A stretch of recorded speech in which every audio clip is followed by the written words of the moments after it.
Ja, vi klare med ny runde lange flate baller. Sarpsborg stadion. Steffen Ernemann med oss akkurat nå. Vi må jo si at det på sin plass å starte med å si gratulerer. Det var blomster og overrekkelser og festivitas her mot Viking. Ja, rundet 100 kampe.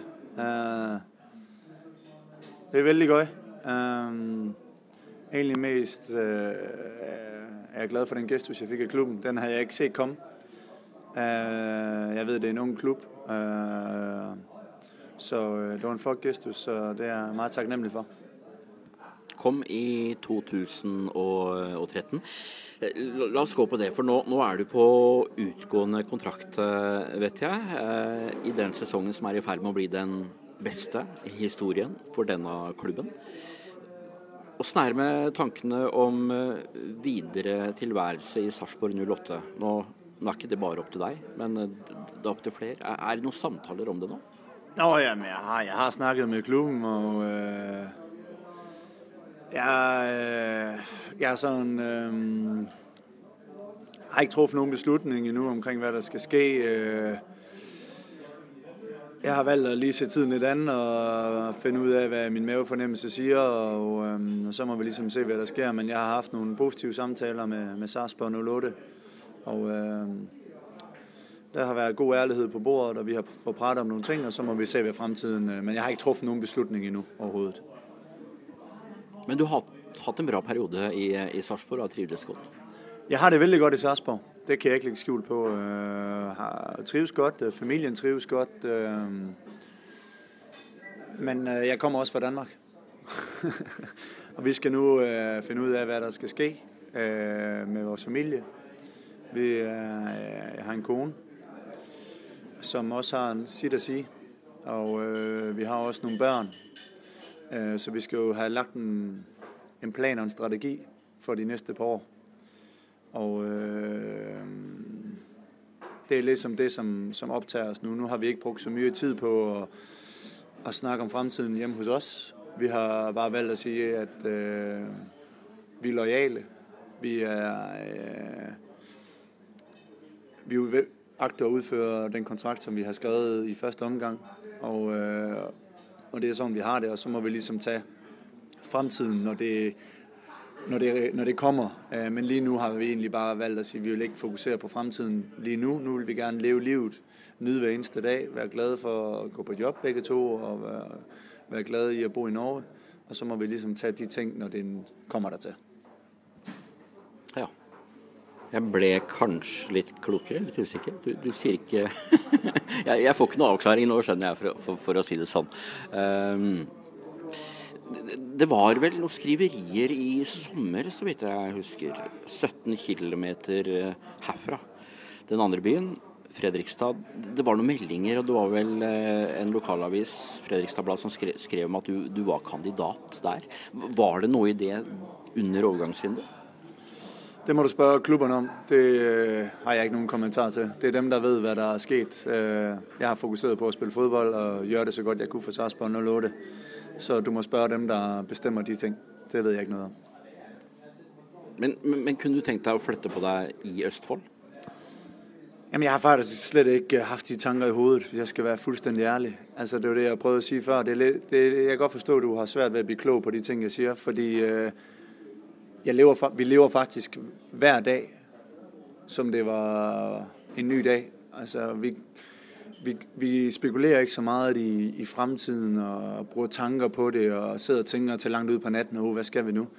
Nej, min kone og jeg, vi har været meget enige omkring, at da vi fandt sammen, og vi skulle stifte familie, at vi skulle nyde hver eneste dag og leve livet.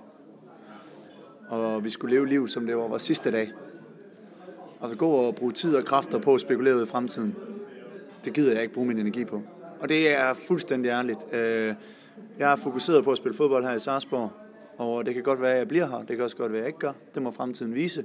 Men det er ikke noget, jeg bruger mine tanker. Nu er jeg fokuseret på at spille fodbold. Jeg er fokuseret på, at vi skal have den bedste sæson nogensinde i Sarpsborgs historie. Og det er der alle mine kræfter og tanker ligger. Og det er sådan landet ligger, og det er fuldstændig ærligt sagt. Da snakker vi om serien, innspurten, siste kampene. Vi Vi er i slutten av september. Det er ikke mange runder igjen nå. Haugesund er neste motstander. 1 poeng foran Sarpsborg. En kamp det skal knives i. Hva tror du om innspurten når du ser de motstandere som er igjen? Rosenborg er for øvrig også igjen her på stadion. Ja, men altså alle kampe er jo svære i Tippeligaen. Det har vi jo kunne se, ikke? Altså, lige pludselig så har vi problemer hjemme mod Bodø Glimt, ikke? Så slår vi Viking efterfølgende, ikke? Er foran 2-1 i Ålesund, får ikke de 3 point med hjem. Altså, man kan ikke tage noget for givet i Tippeligaen i år. Der er et hold, som er et niveau over alle os andre, og det er Rosenborg. De er mester nu, og vi må tage hatten af for dem og sige, at det er det bedste lag i Norge. Alt andet synes jeg egentlig er mye jævnt. Vi kan så vel tabe, som vi kan vinde mod hver eneste hold. Men når vi er fokuseret på os selv og de ting, vi skal gøre rigtigt, som vi så her i lørdags mod Viking, så er vi svære at slå. Men når vi ikke jobber for hinanden, så er vi en overkommelig modstander. Og vi skal finde tilbage til de dyder, som vi havde i lørdags. At hver eneste meter, hver eneste centimeter bliver der kæmpet for. Så må det gode spil komme etterpå, når du har vundet krigen. De små battles, de er altafgørende. Specielt på den måde, der bliver spillet fodbold på i Norge. Så de små krige, de små kampe i kampen, de er altafgørende for, at du vinder det store slag i sidste ende. Og det så vi i lørdags. Så når jeg kigger på de sidste 5 kampe, så synes jeg ikke, at vi skal fokusere så mye på modstanderen. Vi skal fokusere mere på os selv. Og det synes jeg egentlig også, vi gør. Men det er nogle tøffe modstandere, men de er overkommelige, hvis vi koncentrerer os. Lever et sånt håp om medalje her? 3. plass, 2. plass? Snakker dere om det? Overhovedet ikke. Jeg har ikke brugt en eneste tanke på det. Som jeg siger, at jeg lever hver eneste dag. Ja, men du kan jo bruke det som en motivasjon også. Ja, nå kan vi greie 2. plass eller 3. plass.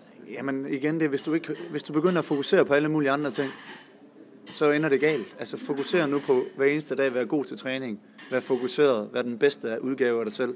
Når vi kommer til kamp, vær sikker på, at du er den bedste af dig selv på dagen. Tag en kamp ad gangen, fokuser på det hver enkle. Hvad skal gøre for at gøre laget godt. Og så lad være med at tænke så mye på, hvem vi skal møde, og hvor mange kampe vi kan vinde, og er der medaljer med mulighed. Det kommer helt af sig selv, hvis du præsterer.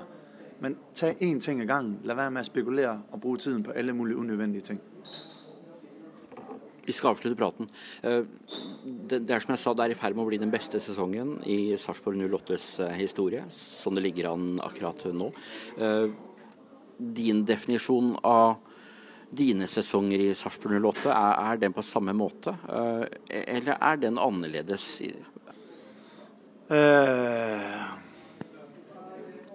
Det kan godt være, det er min bedste sæson. Det ved jeg ikke. Det må folk evaluere udefra. Jeg har gjort det alt, hvad jeg kunne, og jeg kan kigge mig selv i spejlet hver eneste morgen, når jeg står op. Jeg giver alt. Vi har taget stik i år som lag. Vi har udviklet os. Vi har lige været en lille tur ned i at vende og fundet tilbage til os selv igen. Jeg synes, vi bliver mere voksne i vores måde at optræde på. I perioder synes jeg også godt, at vi kan være bedre på bolden. Jeg synes, vi smider for mye bolde væk, og der er ikke nok bevægelse rundt boldholder. Det er jo sådan nogle ting, som der kan jobbes med. Men sådan det overordnede blik, fornemmelse, jeg har, er, at vi har gjort en god sæson. Men hvis vi slutter med at tabe de sidste 5, så synes jeg ikke, det har været en god sæson. Vi skal blive ved med at stå på, vi skal blive ved med at tro på os selv. Så skal det nok gå.